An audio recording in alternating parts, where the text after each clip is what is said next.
Oke, selamat malam teman-teman semuanya. Kali ini saya lagi main ke tempatnya Bandung Enterprise. Halo.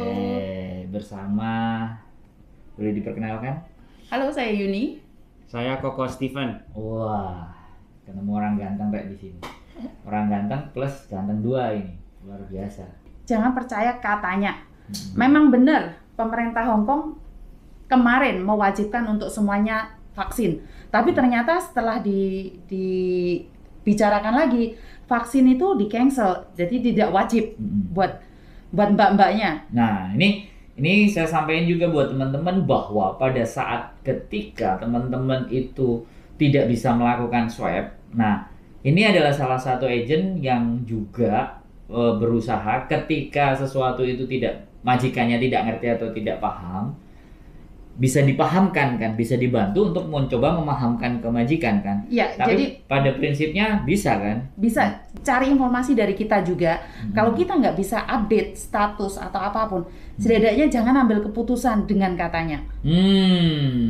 Jadi kayak gini, misalnya kayak aku banyak dapat dengeran, oh kata teman aku begini jalannya, teman aku udah pernah. Ya maksud aku, oh mungkin kan masing-masing kasusnya beda-beda ya. Yes, Semua prosedurnya anaknya beda-beda. Jadi ya mungkin mbaknya teman mbak begitu, tapi mbak kan bukan begitu. Jadi kalau mbak kurang, kalau teman-teman apa yang kurang pasti dengan prosedur kontrak kerja lah. Betul. Jadi supaya nggak misinformasi aja. Ya, jadi kita juga bahwasannya kalian tidak sendiri, ibaratnya kan kalian tidak sendiri ketika kalian punya problem ataupun masalah. Ini salah satu agent yang nantinya mau ganti majikan atau ada problematika segala sesuatu itu bisa dibantu gitu, bisa dihubungi. Nah, jadi kayak gitu teman-teman. Terus kembali lagi nih, kan banyak sekarang nih namanya kan job hopping nih kan. Jadi geser-geser dengan gaji yang jauh lebih gede. Nah, ini nih kalau dari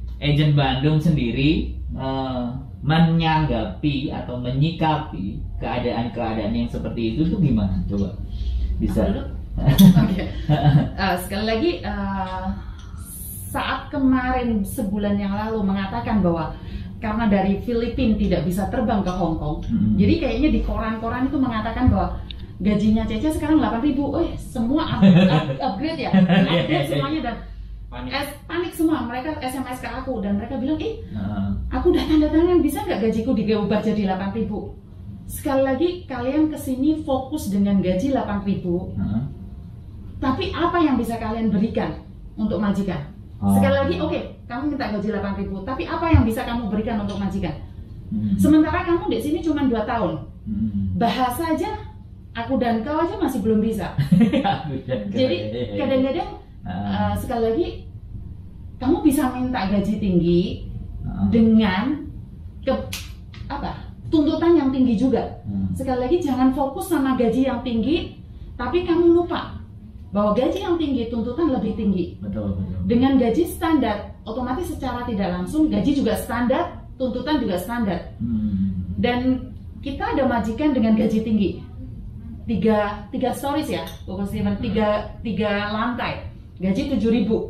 3 lantai, orang 8, orang dewasa, bersih-bersih, masak. Woi, 7.000 dengan pekerjaan yang 7.000 juga. Sekali lagi dengan gaji standar, kayak jaga 1 anak, ya kok ya, kayak gaji satu anak, datesing sang kerja, kan kamu nggak mungkin minta gaji dengan 5.500 atau sampai 6.000. Jadi sekali lagi dengan adanya COVID, kalian nggak usah pulang Indonesia. Dan kalian nggak usah bayar PT, nggak ada potongan dari agent. Sekali lagi, nggak ada potongan dari agent. Tapi bukan berarti kita harus bermain dengan gaji. Kenapa kita harus mengharapkan gaji yang lebih tinggi tapi kerja 1 bulan 2 bulan? Selesai. Maksudku di intermediate atau ngebreak. Kenapa kalian nggak cari fokus majikan yang baik, bisa finish kontrak dan renew, dapat long service? Kenapa? Misi kita itu pendek banget gitu loh. Oh, cara mandangnya, cara ngeliatnya. Dengar 8.000 langsung aku ngebreak dong. Dengar 8.000 aku ngebreak. Jadi aku pinginnya mbak-mbaknya yang di luar sana, kita itu fokus dengan apa yang kita cari dari Indonesia. Tujuan awal kita dari Indonesia itu apa sih? Jadi kita tujuan awal dari Indonesia mencari uang buat keluarga di Indonesia. Itu yang kita harapkan. Dan lebih ke arah bahwa lu punya kemampuan apa, teman-teman punya kemampuan di mana, terus sesuaikan dengan juga rasa nyaman. Iya, Apalagi betul. gaji gede kalau tidak nyaman dan terlalu berat, dampaknya yaitu tadi 3 bulan selesai. 3 bulan selesai dan benar. Karena kemarin aku melihat juga sebuah berita dengan adanya isu bahwa bukan isu ya, memang peraturan di Filipina kemarin 2 minggu itu tidak bisa terbang, itu banyak yang membuat berita itu terus dijadikan sebagai komoditi gitu loh. Maksudnya jadi untuk mengupgrade atau menaikkan ya pihak-pihak swasta, saya nggak akan sebutin kan, pihak swasta di mana wah ini kesempatan lu masuk tempat gue gajinya sekian. Nah kadang-kadang kan ada kayak gitu juga, tapi itu tidak terjadi dengan Bandung kan. Untuk sementara tergantung dari kemampuan dan tuntutan dari majikan, karena kita ada majikan dengan gaji standar, dengan ada gaji yang lebih tinggi. Kayak buat cowoknya kemarin ya, household kita bisa ngasih gaji 7.000, tapi pekerjaannya apa saja kan harus ada detailnya. Jadi jadi kita memang ada gaji tinggi, tapi bukan semua. Kayak mbaknya kerja di Hongkong 2 tahun, minta gaji 6.000, ada mungkin nggak? Bahasa aja nggak bisa, itu sekali lagi bahasa aja nggak bisa, masa minta gaji tinggi? Jadi ini fenomena COVID yang lagi marak ya. Jadi buat teman-teman juga kadang kita itu harus realistis juga ya, harus logik juga bahwa pada saat kita itu berharap gaji yang besar, tetapi tidak didasarkan atas kemampuan atau tidak didasarkan dengan keadaan atau kelebihan yang terjadi juga useless kan, nggak ada, jadi problem. Nah sekarang pertanyaannya saya lagi bahwa masalah apa sih yang sering terjadi, yang sering dihadapi para agent ya kepada teman-teman ya, kira-kira ya dari sekian masalah ya 1 atau 2 yang paling sering dihadapi itu bagaimana, terus solusi penyelesaiannya itu bagaimana juga? Ini super bagus pertanyaannya Pak, soalnya yang paling ini kayaknya very straightforward, maksudnya salah satu problem yang kita ngerasain ya, ya teman-teman ya kalau udah dapet job tapi misalnya nggak cocok apa-apa, back out. Langsung cabut, cabut. Itu salah satu yang kita hadapin dari agensi ya. Agensi. Aku harap juga bukan semua agensi aja gitu. Jadi maksud aku ngomongin integritas cari majikannya, maksud aku. Jadi ke pribadi ya, ke mereka yang benar-benar memang mau bekerja itu lebih simple dengan kayak gitu ya. Betul. Itu yang jadi masalah terus akhirnya cabut. Nah terus lanjutkan kok. Of course pasti kita ada kayak maaf kok kita backup, mungkin ada masalah dengan orang rumah harus pulang, tiba-tiba ada mesti pulang ke Indonesia, kita pasti pahamin. Maksud aku mau ngomongin backup yang kayak gini, misalnya udah tanda tangan tapi belum serahin dokumen apa gimana, tapi terus cancel walaupun udah tanda tangan pun juga bisa cancel kan, maksud aku. Jadi kita tuh emang di Hong Kong kita nggak boleh denda apa mereka, nggak boleh panis ya, nggak boleh push, nggak boleh tekan, nggak boleh tapi sesuatu. Kita harap ya integritas teman-temannya, soalnya kan majikan juga harus waste time lagi, buang waktu lagi, buang uang lagi. Betul. Jadi kayak gitu tadi ya, bahwa kalau sudah masuk, sudah dibantu, sudah dapat majikan, bukan jangan ya, sebaiknya kalian itu menghargai proses yang sudah dijalanin. Jadi benar-benar komitmen deh. Komitmen gitu. Nah, jadi kembali lagi, problem ketidakkomitmen kalian itu sebenarnya tidak berdampak ke diri sendiri ataupun company, tetapi justru lebih ke arah rekod dan catatan teman-teman kan. Betul. Bukan di agentnya. Bagaimanapun orang pasti cari agent kan. Orang pasti akan cari kan. Pasti cari majikan kan, yang punya stok lebih banyak kan pastinya agent. Nah makanya buat teman-teman yang ingin disampaikan bahwa pada saat kalian sudah mau masuk, kemudian sudah melakukan tuh proses, mencobalah untuk komitmen, walaupun di luar kiri kanan sudah mulai ada gesekan-gesekan untuk gaji lebih naik atau apapun. Jadi itu justru sebenarnya makanya kenapa dijadikan job hopping. Ya itu jadi problem karena si mbaknya tadi terlalu pinter kan. Jadi terlalu pinter, padahal itu menyebabkan masalah yang berdampak ke dirinya. Ya, karena itu kalau sampai mereka back out 2 kali, sekarang back out 2 kali. Ini baru aku dengar juga. Lanjutin. Back out 2 kali dari pihak imigrasi juga mengingatkan banyak untuk pulang Indonesia. Jadi setelah kamu dapat majikan tanda tangan, gagalin majikan ini, oke, masih ada 1 kesempatan lagi. Dan yang kedua, kalau aku percaya dengan karma, lo buat gue dapet. Jadi intinya kadang-kadang giliran pertama kita back out, yang kedua majikannya back out. Apa yang terjadi? Sama sekali udah nggak bisa. Nggak bisa bapak pulang Indonesia. Jadi kita nggak tahu apa yang terjadi dengan yang kedua. Maka dari itu sebelum mengambil keputusan untuk tanda tangan atau sebelum mengambil keputusan untuk cari majikan, sebaiknya berpikir dulu sebelum kamu telepon agent dan mengatakan kamu break kontrak. Satu, ini tentang back out 2 kali. Terus yang kedua tentang extend visa.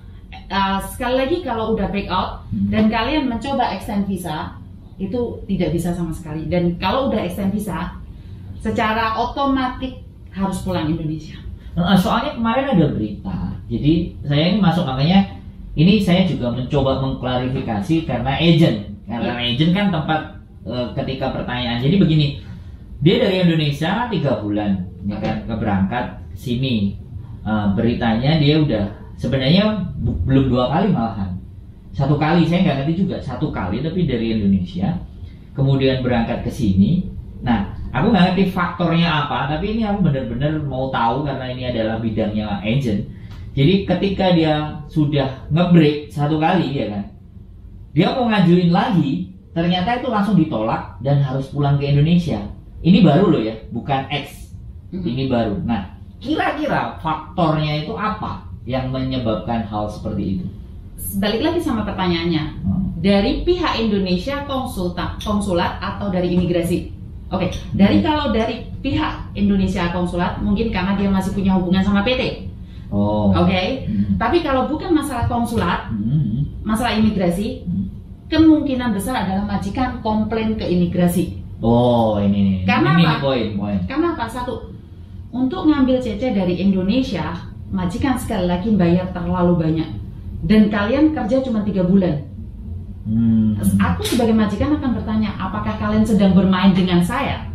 Saya ambil kamu di agent, ambil mudahnya aja bayar 10.000. Udah gitu beliin kalian tiket, anggap aja 2.000. Yes.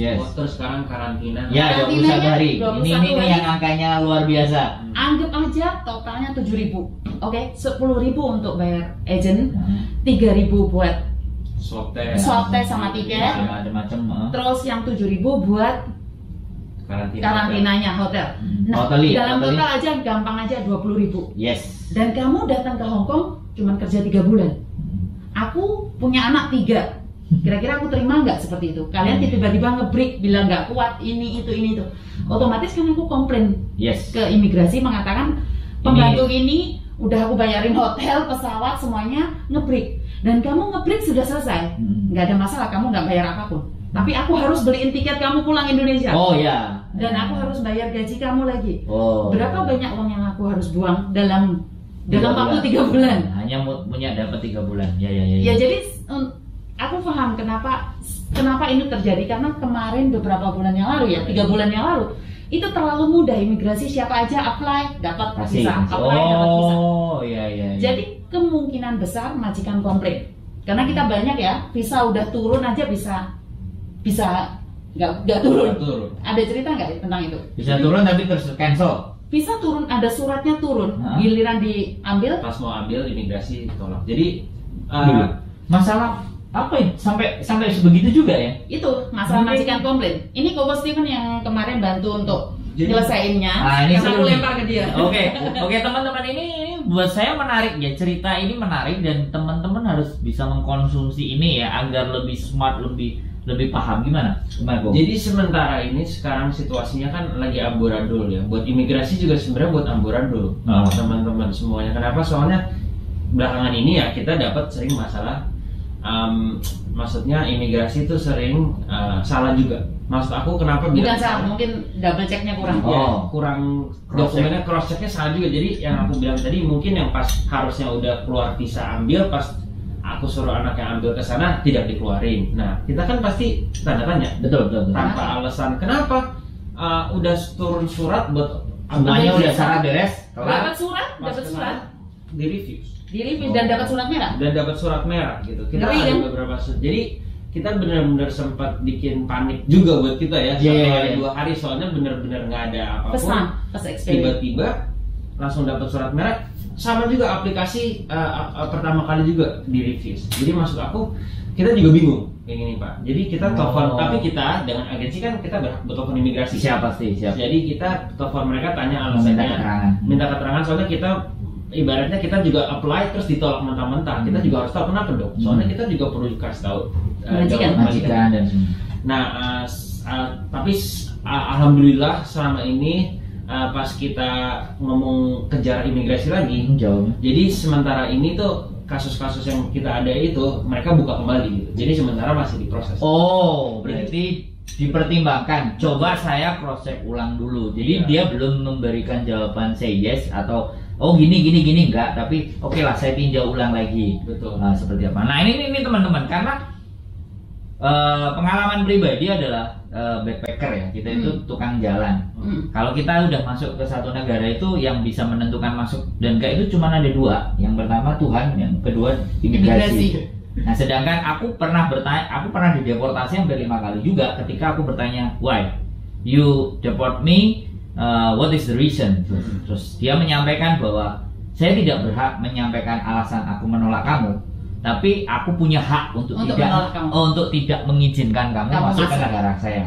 Kalau udah jawaban kayak gitu itu udah nggak bisa didebat karena depend on officer kan. Nah, berarti sebenarnya pertanyaan juga, tapi kembali lagi ketika jawabannya dari imigrasi masih oke, saya tinjau ulang. Ini menarik, berarti kan imigrasi masih ada oh mungkin aku salah, oh mungkin apa-apa. Makanya aku bingung soalnya belakangan Siap. menurut kita ya, ini kesalahan dari imigrasi sih. Saya bukannya bilang kemarin maksud aku, soalnya yang bikin pusing Pak. Maksud aku jadi udah tunggu lama, terus kalau Visa surat turun lagi, prosesnya agak lama lagi. Itu bisa terjadi, guys. Betul. Nah, kan ngeri kan? Sebenarnya dari pengalaman kita berdua ada 3 kasus ya. Pertama, kasus anak 5 kali di intermediate ngebreak 5 kali dalam 3 tahun itu dapat surat merah langsung ditolak ya. Dan kita buka visanya bisa turun dan sekarang udah bekerja di majikan. Terus yang kedua, finish kontrak harusnya hari ini ambil visa ditolak sama imigrasi. Ingat, finish kontrak.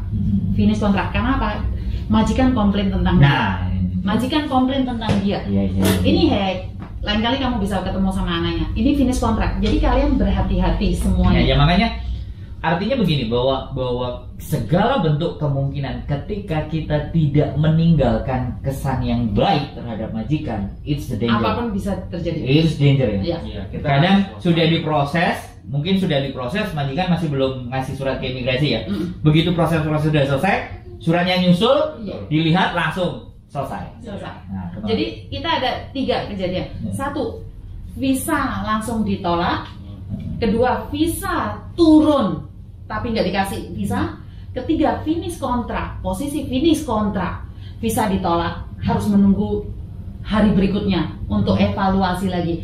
Dan saya pernah mengatakan sama imigrasi, dia finish kontrak, kenapa harus nunggu besok sementara majikan semuanya informasi udah lengkap.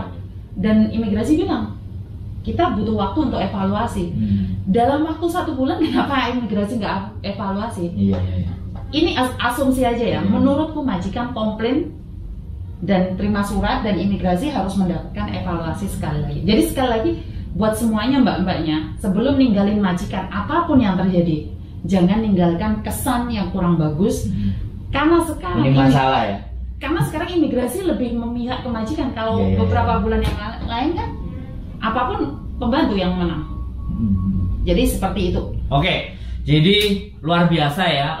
Untuk kali ini kita bisa dapat insight banyak ya dari Bandung ya, dari Bandung Enterprise. Yang di Hongkong ya, Bandung yang di Hongkong. Bandung Enterprise Hongkong. Ya. Soalnya sering salah sih. Bandung Indonesia.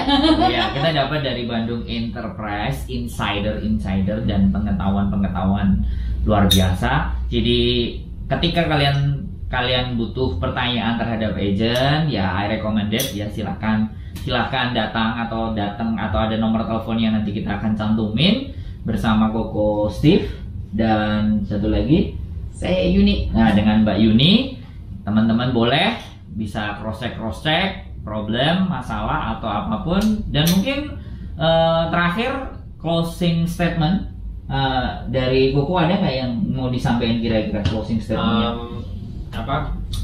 Pokoknya aku di sini pasti selalu siap bantu Mbak, sama kalau ada apa-apa Mbak juga tahu aku kan orangnya open to the point, jadi apapun Mbak bisa curhat ke aku, masalah kerjaan ya. Kalau masalah tentang kerjaan, masalah kerjaan ya. Jadi masalah ada dengan majikan baru, dengan dokumen Mbak gitu, Mbak bisa hubungin aku terus. Kalau nggak kurang paham, kurang jelas lagi, nggak masalah kan bisa WhatsApp kita. Kan kita cuman sekarang cepat banget bisa WhatsApp apa bisa telepon udah langsung dibales. Jadi yang mau aku pikir di bulan-bulan masa COVID ini sementara masih kurang stabil ya, walaupun di Indonesia dan di Hong Kong, aku harap kalian semua tetap bertahan gitu di rumah. Keep on fighting gitu. Soalnya masih bisa proses. Aku pertanyaan mungkin yang paling banyak orang tanya tuh, kok kalau saya cari majikan lagi bisa tunggu visa di Hong Kong nggak? Gitu kan sekarang semuanya masih harus tunggu visa di Hong Kong. Betul. Jadi aku mau saranin lagi, kalau misalnya masih mau cari kerjaan di Hong Kong gitu, belum mau pulang ke Indonesia, ya mumpung masih bisa ya please pertahankan cari majikan di sini, soalnya masih banyak majikan yang di Hong Kong masih perlu gitu. Jadi itu saran aku aja, sama aku harap bisa bantuin Mbak sukses selalu di Hong Kong. Yes, mantap. Kalau sampean nggak usah tak kasih closing statement karena tadi sudah Kalau banyak. Jadi seperti itu aja. Sekali lagi terima kasih atas bincang-bincangnya hari ini. Mudah-mudahan apa yang kita omongin, yang kita obrolin di sini bisa membantu teman-teman dalam menyelesaikan dan memikirkan masa depan dan untuk apa nanti ke depannya seperti apa. Silahkan cari Bandung Enterprise Causeway di atas McDonald ya, Cam Teng Teng. Terima kasih, see you dan selamat malam.